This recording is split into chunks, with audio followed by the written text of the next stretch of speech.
I have this data that I want to import into my ERPNext instance, and of course you know that there is the UI import, which is okay, but if you look at this data, this is just test data I've generated just for the sake of this video.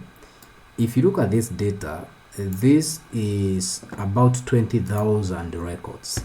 So 20,000 items. If you are to go ahead and import it through the UI, it's going to take you anywhere from 45 minutes and above. That depends on a number of things like your internet, like your memory, and so many things. It can be frustrating. Sometimes it can even go into multiple number of hours. So I have written a script to help with this, and I'm going to be giving this script free on GitHub, and the script is here. I'm not going to be going into the details of this, but what this thing does is that there is a file path. So this is only for the items, but of course now you can change this script to do anything, to import anything that you want to import. So this is for the item. The file path, you're going to give the path where you have put your file. So I've just given a relative path to my file, and my file is here. If you see, let me actually show you the file system, because this is on my local.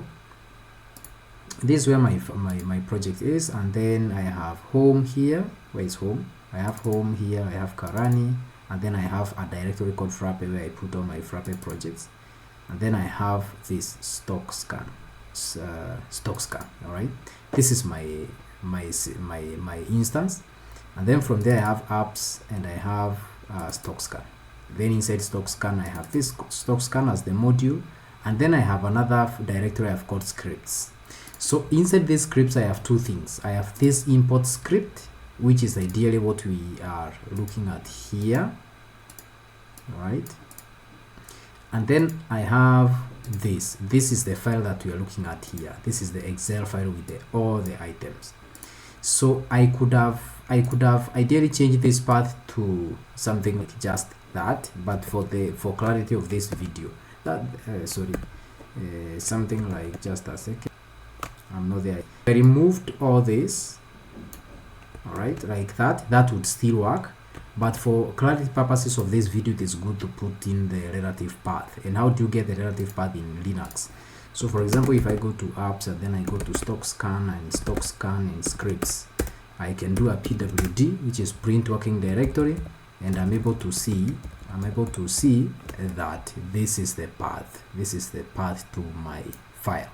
So you can just go ahead and copy this and then put it in your file here, all the way there, and then you put in the name of your file there, and you're good to go. The other thing, of course, is the DocType. I said earlier, this is item, so this is the batch size. So you're going to see, as we are running, is going to be picking 1000, it runs them, then there's a slight pause, then it picks the other 1000. So this is important. So you can change this to whatever it is that is good with you, but don't go beyond 1000. Maybe you can reduce it to 500 or something, but I recommend that you put it to 1000 if you don't have to change it. Then the default item group, I have put mine as products, but you can change that. So you'll see that when we create products here, let me pull this one inside here. When we create items, currently you can see here we have just 4, right? No filters. You can clear, there's no filters here. So we have 4 items, and you're going to see that there is only one in products item group. So we are going to have all the other 20,000 ones inside this item group, all right? So where are we? The other thing is now the script. So you can go ahead and study the script. The other things that you may be needing to change, if you want to change this, is maybe this. I have already done the heavy lifting here. So if, for example, the item code is not there, I have already handled that, so that the system or the script picks the item name as the item code, and also the item, the name, that's the PK of the table. So I've done a lot of heavy lifting here already. But if you are, for example, importing delivery notes, you just need to change this to the columns of the delivery note that you have in the script, and so on and so forth, right? So how do we run this? So remember that I have put this in my also custom app. So again, just to show you that, I have a custom app called stock scan, and then this is the module. Then I have done a scripts file and then import. So where you put this is ideally what decides what you're going to do when you come here. Okay, so let's go ahead and I teach you how to run this script, and then we are going to be requiring to see all the items coming in here. Let me show you. So from here, my site name, if I have to go to sites and I show you, my site name is local.stock. So we are going to get console from there. So bench site that, then we do console, right? And then that's going to load our console. So when we are here now, we can start calling. So we can say from, oh, mine is already loading. So this has done from stockscan.scripts.import file, import items, import this function, all right? So this is the name of the module. This is the name of the folder or directory. This one you can see.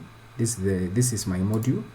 This is my module. This is the scripts, and then we have this import file. And then inside import file, we have a function called import items from snapshot. Okay, so that is what we have done here, and then we run that. Then the only other thing we need to do, ladies and gentlemen, is just to call this function here. So you need to call it, then you run, and you can see the items are importing, and it's showing you that now it's at 1000. Did you see the post? Look at 2000 posts at 2000. That's the one I was telling you about, that limit that we have put there. If you also check now here, you see on the UI, you can see this. Let me put this side by side for you to see.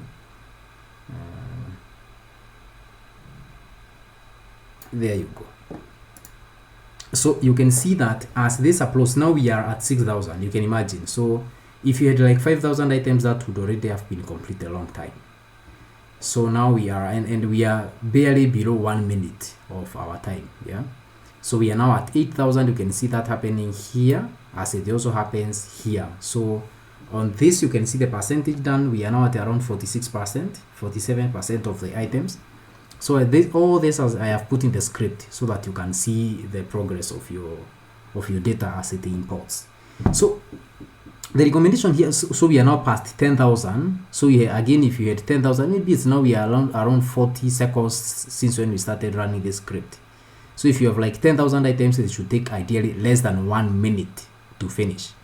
So if you have anything below 5,000 items, like 4,000, 3,000 or less, the UI probably is going to work.